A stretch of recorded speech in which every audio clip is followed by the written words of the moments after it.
Police officers are leading a man down a bright corridor. As he walks, a voiceover recites the thoughts of great people from different times and nations.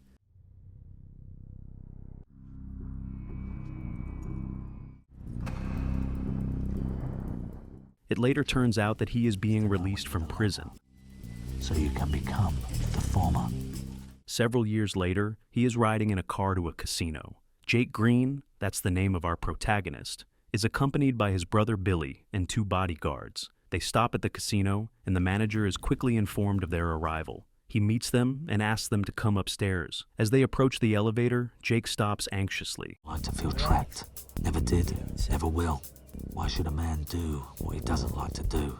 Jake prefers the stairs. He doesn't want to step into a confined space, but his friends persuade him. After all, it's a long walk up to the 20th floor. He finally steps into the elevator, sweating from fear. When they reach the floor, the manager says there are only 2 seats available at the gaming table. At the head of the table sits local crime boss Dorothy Macha, who runs the city's illegal gambling business. He greets Green and says he's heard about his improving fortunes, which makes no sense since Jake has only recently been released from prison. Then he asks what benefit Green could possibly bring him. He knows that by inviting Jake to the table, he might regret it.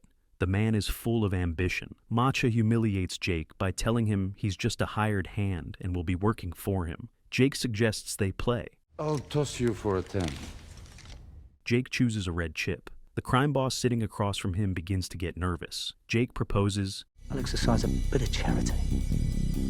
Double or quits. He then tosses the chip and loses. Green's team takes an enormous win. At that moment, the manager approaches and asks Green to return to the table, but Jake refuses. They head for the exit. This time, Green is determined to take the stairs. Just as they are about to leave, a man talking on the phone intercepts him. He hands Jake a business card and manages to promise he'll get him out of trouble. Green's team heads for the staircase, and suddenly Jake collapses unexpectedly. He tumbles down several steps, and everyone with him is horrified. Billy checks his pulse. Jake is alive. In front of him lies a card that reads,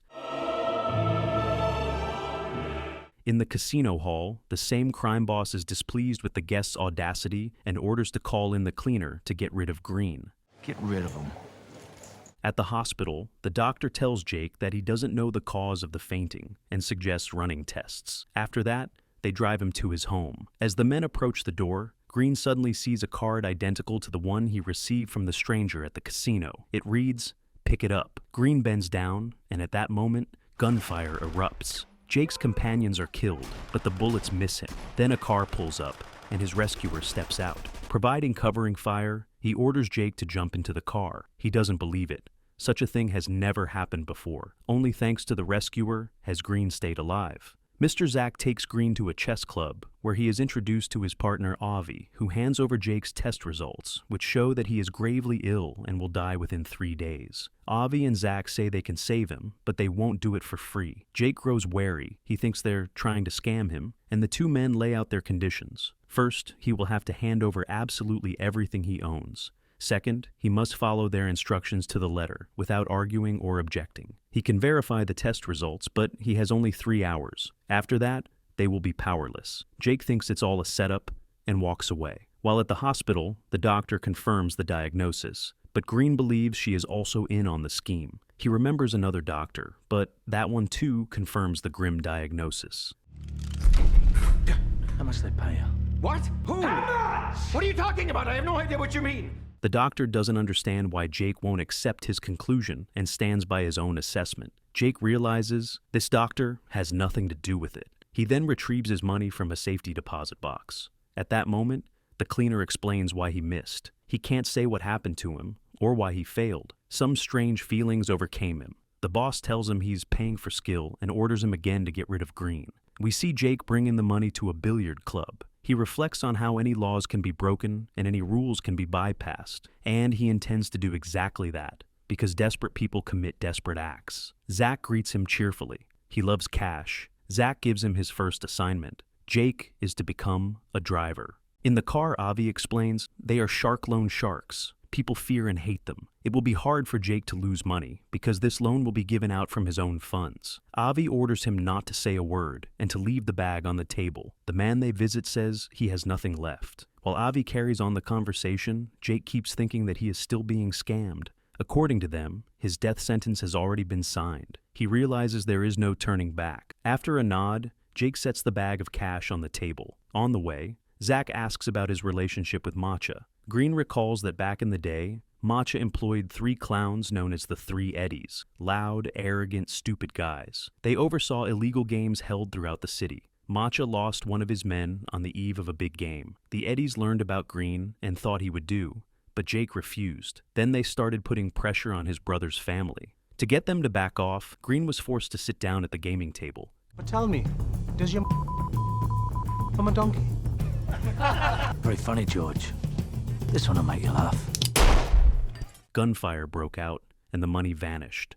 2 weeks later, someone tipped off the police about Green, and he was arrested. The 3 Eddies figured Jake might crack, so they came to his brother's family. His mother, rushing to protect her newborn granddaughter, was struck by a stray bullet. His brother lost his wife, and his daughter was left without a mother. Green lost his sense of humor, and 7 years of his life, because he never revealed that it was Matcha who had organized that game. Soon after, the 3 men angered Matcha himself. He chopped them up and used them to reinforce the foundation of his house. Now, Matcha would have to pay for everything, because nothing hurts more than the loss of money and self-respect. Nothing hurts more than humiliation and a little money loss. Debtors arrive at Zach and Avi's office, asking for more time to gather the money. By evening, Jake is taken to a cheap motel on the edge of the city. Matcha arrives for a meeting with the mysterious Mr. Gold, but instead his assistant, Walker, shows up. She enters the hall with her bodyguards and speaks about the seriousness of the task. Matcha assures her the powder will be ready by Friday. The woman says she doesn't want any noise or publicity because Mr. Gold never gives second chances. Zach asks Jake who he served time with and how long his sentence was. In prison, Jake had 2 options: 14 years in the general population or 7 years in solitary. Green chose solitary. For 20 hours a day, he was locked in a cell between 2 repeat offenders. One neighbor was a chess master, the other a master of cons. Despite never having seen each other, the 2 knew one another better than an old married couple. Once a day, books were delivered to the cells. In prison, Jake developed a taste for books on chess theory, gambling, and occasionally more serious literature, such as theoretical astrophysics and quantum mechanics. His neighbors respected these choices. From time to time, Jake would intercept some of the new combinations his neighbors were working on. Chess and cons, a dangerous combination. Over 10 years, they searched for ways to win any game. And one day, they found a universal formula that could break the bank. They promised Jake they would leave together, yet the next morning, they simply vanished. Guards turned the prison upside down, but found no evidence of an escape, nor even proof these men had existed. It was as if they had evaporated. 2 years later, Jake was released. But the pair knew everything about him. The bastards had robbed him blind. You only get smarter by playing a smarter opponent. But he was left with the universal formula for winning any game, and it works. Jake doesn't understand why the loan sharks are dragging things out with him. He brings them the money in parts, even though they could have taken it all at once. For the first time, he has become the target of such games, as if stuck between a hammer and an anvil. Avi demands he be tougher, while he and his partner put chains on a safe belonging to Matcha and haul it out of the wall. Matcha is furious. How could this happen? French Paul had said it couldn't be cracked, but it turned out you could simply remove it. And just yesterday, Sam Gold's powder had been placed inside it. Matcha is enraged. He demands they gather people, smash, and destroy. Do whatever it takes to fix the situation. Because the word sorry does not exist in Mr. Gold's vocabulary, Paul says the only person who can get the powder is Lord John, Matcha's rival, and they have no choice but to go to him. But John names a price twice as high, and they agree. He believes fate itself has brought him to Gold, and that he will not get a second chance. Lord John orders preparations for the deal and tells them to arm themselves for any situation. The loan sharks team transports a cylinder. Jake again wants to take the stairs, but he is told they all have to ride the elevator together, and without thinking, he agrees. The team enters a room next to the one where the deal is set to take place. They put on protective masks and then release sleeping gas into the neighboring room. All the participants in the exchange fall asleep. Green's team enters and takes the money and the powder. Avi even manages to steal a watch. Both drug dealers are furious. Avi and Green are playing chess. Jake keeps winning. Avi asks him to explain how he does it. Jake says it's very simple. Avi does the main work, and Jake just helps. He feeds him small pieces, making him believe he's finding them himself. In every game, there's the one who plays the game and the one who runs the con. The victim thinks they're leading the game, and that tightens the noose around their own neck. And that's the essence of the formula. It's incredibly simple, yet logical and effective. The first rule of the con: play against a smarter opponent. The more sophisticated the game, the more sophisticated the opponent. If the opponent is good, they will drive the victim into a situation they can control. Throw the dog a bone, find your victim's weak spot, give them what they want. This way, the opponent distracts their victim, while they writhe in the grip of their own greed. The older and more widespread the con, the easier it is to pull off. People think no one would fall for something so well known. And finally, when the victim starts doubting whether their opponent is truly their equal, they're actually doubting their own intelligence. But no one will admit that, not even to themselves. Green wins again. Avi says he won't play with him anymore. I ain't playing you again.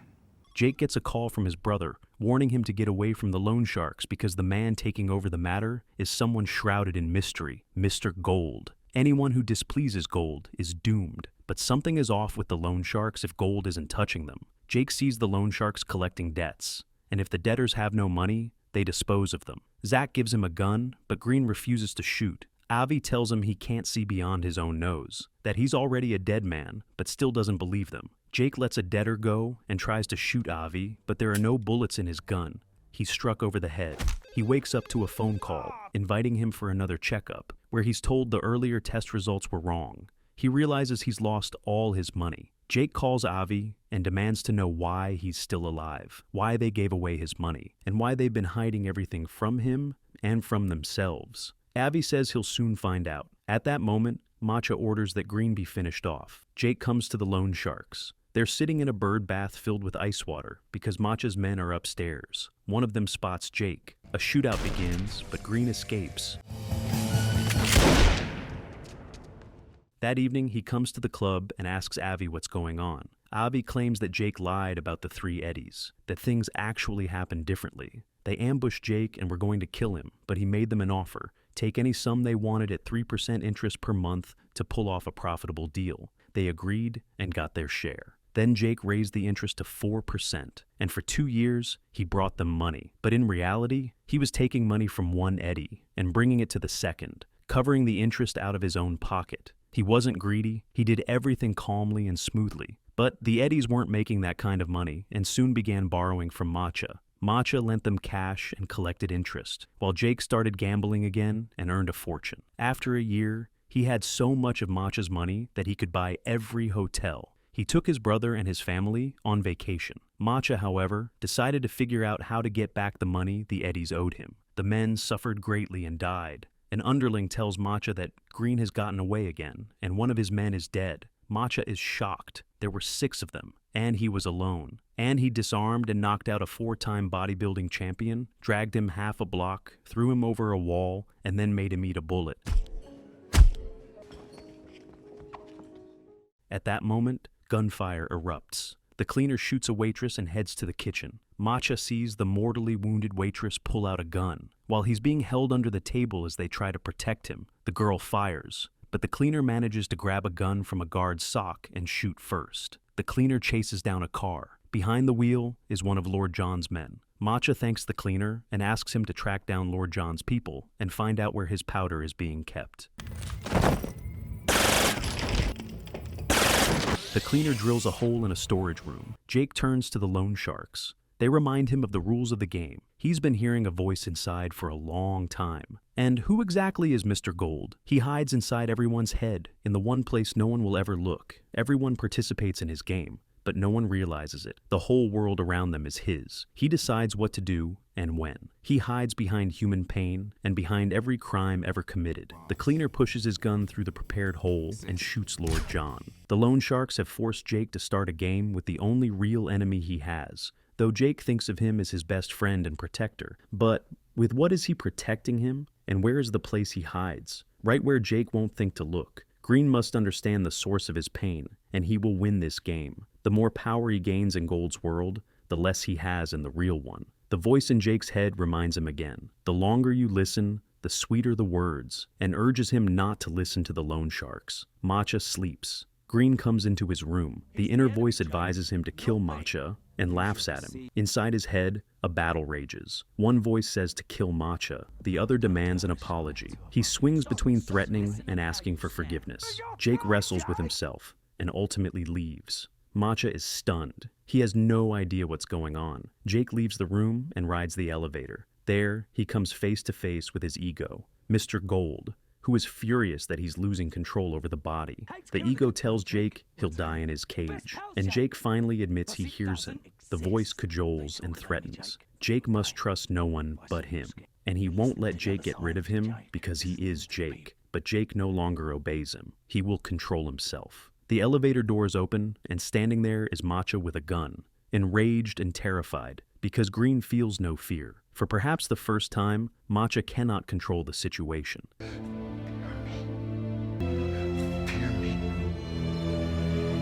But it doesn't help. Mr. Green walks away.